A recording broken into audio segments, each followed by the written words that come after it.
Okay, I separated all the fins from the balls of sheet. There's 3 sets of fins. And by the directions, stack them all together tightly. So they're all a bunch like that. And now I sand it,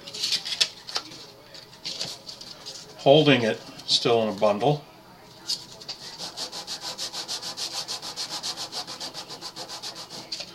I get a uniform common edge.